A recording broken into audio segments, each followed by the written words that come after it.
When it comes to improving business models, understanding your customer acquisition cost, CAC, is incredibly important. It's not just a number. It gives you insight into how well your business is functioning and where you can make changes to improve. CAC helps you with two major areas: your pricing strategy and product development. Let's dive into each of these. First, let's talk about pricing strategies. Every business wants to find a price that attracts customers and ensures the business remains profitable. CAC helps you figure out if your pricing is working as it should. Think of it this way: if you're spending $50 to acquire a customer, but you're selling a product for only $45, you're losing money right from the start. Even if you're making a sale, you haven't covered the cost of getting that customer. In this case, the pricing strategy needs to change. You can either raise your prices or look for ways to lower your CAC. By doing this, you'll ensure that every customer you acquire contributes to covering your business costs and generating profit.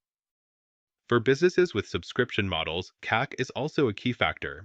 If your customer acquisition cost is high but your subscription fees are low, you might not be making enough money to cover your costs. With CAC insights, you can determine if your subscription pricing needs adjusting. Maybe your pricing needs to go up a little to match the value you provide, or perhaps you need to offer different tiers of pricing based on what customers value the most. Next, let's explore how CAC ties into product development. When CAC rises, it may signal that your product or service isn't resonating with customers as well as it used to. This could be due to increased competition, shifting customer preferences, or a perceived lack of value in your offering. For instance, if customers aren't converting despite strong marketing efforts, it might mean your product doesn't offer enough value compared to alternatives.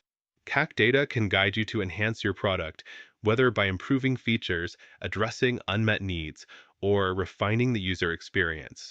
In some cases, rising CAC may highlight the need for new products or services better aligned with market demand. By using CAC as a feedback tool, you can make targeted improvements and ensure your offerings remain competitive and cost effective to acquire customers. For example, let's say you run a tech company and your CAC is increasing over time. When you look at the market, you realize that your competitors are offering better features or a better experience at a similar price. With this information, you can adjust. Maybe you add a few new features, improve the design, or change the way your product works to make it easier or more enjoyable to use. These changes could help you reduce CAC because customers will be more willing to buy, knowing that your product stands out. If your product is a physical item, adding complementary products or creating bundles can increase value and appeal.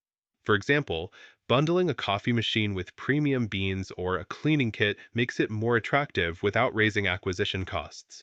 CAC data can also highlight gaps in your product's appeal, such as missing features or outdated designs. Addressing these through upgrades or creative strategies, like limited time offers or exclusive perks, boosts desirability and maximizes the return on your customer acquisition efforts. In summary, CAC helps improve your business model by showing you where changes are needed in your pricing strategy and your product development. It's not just about acquiring customers, it's about making sure that the way you acquire customers is cost effective and that your products or services meet their needs in a way that makes them happy to pay for them. By continuously using CAC to evaluate these two areas, you'll be able to improve profitability and make smarter decisions that help your business grow and succeed.